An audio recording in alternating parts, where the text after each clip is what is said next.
It's Injustice time! Hello and welcome to another figure review. Today we're going to have a look at the Storm Collectibles Injustice Gods Among Us Bane figure.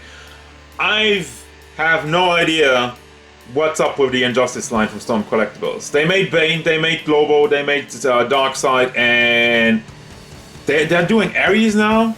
Also there's Doomsday in there. Where are the Batmans and the Supermans? In true Storm fashion, it seems like they're only doing big, mech, large, huge guys, which, you know, I'm a fan of. So, I don't like the Bane design from Injustice 1. I really wish they would have taken the Injustice 2 design, but that's not gonna hamper my enthusiasm for this figure. I want to have a good look at this one and see if it was worth it, or if this is just a huge hunk of plastic that, boy oh boy. Let's just get into it. Alright, stop. If you like Injustice, if you like Bane, if you like big bulky figures, if you like Batman stuff, if you like Storm Collectibles, then you should really subscribe, because I have a lot of that.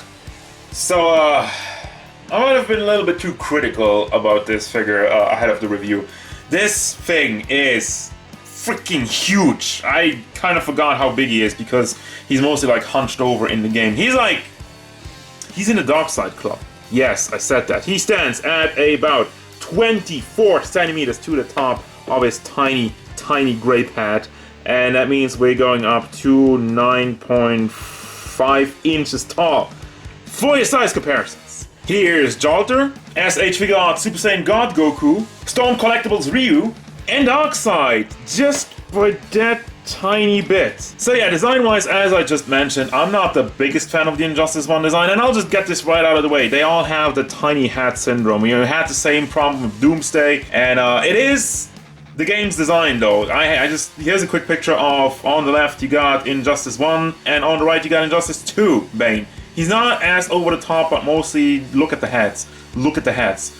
That is not an anatomically correct head on this freaking body. But I don't know what the idea was. Maybe they wanted to make the bodies even look bigger by making the head shrink. That is the main thing that bothers me about it. And maybe the over-the-top nature, like just, yeah, it's a lot. It's really a lot. But looking at it now, it doesn't bother me that much anymore. So, the head, tiny as it may be, has a bunch of detail in it, and I love the shiny paint job that they apply.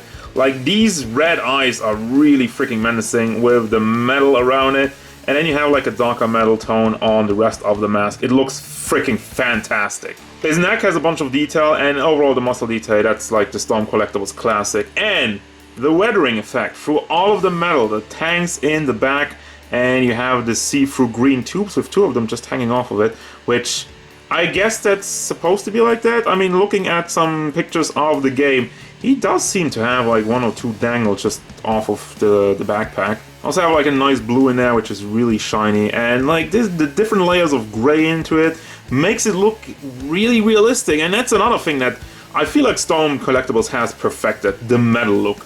The rusty, kind of grimy, worn, weathering metal look. They're so good at that. So then you also have the red standing out over here and more red in the belt. Now let's get to the huge, incredibly insane arms. Now, the veins are painted on and molded on, so there is a little bit of difference. There's also like the weathering effect in the skin. Like there's some tiny small dots in there which really makes them look dirty, which is something they sometimes do and sometimes they don't. The paint job on there is like, I don't get it. I don't understand Storm Collectibles, how inconsistent they are with their paint. Like sometimes it's just like, it looks like a child just drew it on with some Sharpies, and this time it's just like, it's so good. The green lines are perfectly lined up. There's nothing bleeding, there's nothing going over the line. Even like the belt buckle in his armband over there, and then there's some more metal look in the front with the spikes on his fist and his arms, and I don't understand it. Why does this look so good? The other day I had E-Honda, or maybe I upload that video later, but the paint on that one was awful. And then we got this guy, which is like a niche, much more niche character from Injustice 1, and this guy is just like, it's so good. Look at the little zipper over there. Painted on, clean. More metal in the boots and some spikes on there with the excellent weathering effect of it. So, I don't yeah, this is great. This is freaking great. I'm losing my mind here. Alright, articulation. Now, the first problem we have is the head. Because the cables in the back are not long enough, the head barely goes forward because it immediately pushes back with that. It does go to the back though. You have some upward motion and does tilt side to side fairly well, and you can rotate it around in the entire neck area as well. If you really push it all the way to the side, that's as much as you get, and it's pretty satisfactory. You got the big hinge in the shoulder, you move that up and you rotate it around in the ball in the socket in the chest area. The big bicep swivel is kind of limited. I don't really get it even all the way around, but it also would completely get wrapped up with the cable, so that wouldn't work anyway. I mean, it gets the job done, it has enough range, and then you have the double hinges in the elbow, and the fist is on a ball hinge, and also the fist is soft plastic, and the little stuff that goes around here, so it doesn't get in the way. Also, the forearm shins, they are not connected anywhere from what I can tell, so you can rotate that around. You could even take it completely off, but then again, you would have to cut the cables in half, which, why would you do that? So the chest area does move forward, does move to the back, does tilt side to side, and it does also rotate around with very unflattering noises. Then the lower half, you can bring that pretty easily, pretty nimbly around, goes forward, goes to the back, and does tilt side to side. Crotch piece is soft plastic as such. The legs don't have any trouble going forward, to the side, and out to the back. You can also rotate on there. Got the double hinged knees and the foot. The foot is very limited because the way they molded the pants, they didn't really leave that much room, and that's something I can forgive because you're saving the aesthetic. Otherwise, you would have had like a big ball joint kind of sticking out over there, would have looked like crap. But this one, yeah, it moves back and forth a little bit, and it does tilt side to side a reasonable amount, so you can still get them into some good poses. Oh, and there's also a toe hinge, which barely does anything, but it is there, so whee! And true big guy fashion, you barely get any accessories, but I'm not even mad about it. You got two grabby hands, which, I mean, he's a grappler, that fits. And then two other grabby hands, which, where the back fingers, these two are a little bit more bent, and the other ones reach out. And that's it, that's all you get. And that brings me to the final thoughts for this Injustice Bane figure. Oh my god, it's so good. Yes, I don't know about this design. Screw it. The figure knocks the ball out of the freaking park. This guy, the size is absolutely insane.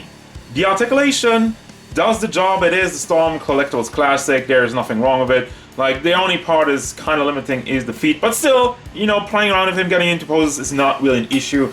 But the overall mold, the look, and the paint is phenomenal, fantastic. Like 10 out of 10. You know, I'm speechless. Once again, how many times have I been speechless during this review? And I'm not trying to hype this up. I'm not trying to make this like, you know, I'm not faking it. I'm legit flabbergasted as to how good this is. How he just came in, punched me in the face, and was like, "You're gonna like this." Yeah, I wasn't even sure of getting this, and then something like that happens, and just, it's a joy. Seriously. But obviously I recommend this one because it's an amazing, giant, huge piece that will stand out in your collection, even if you're not a big fan of the character or the game. I do really recommend this one if you're in the slightest interested in having a big, bulky guy that looks great. That's gonna do it, guys. As usual, thank you very much for watching. Don't forget, if you enjoyed this review, hit it up with a like and subscribe to the channel so you can stay tuned for more figure reviews, card game stuff, and whatever Bane wants. Destroy!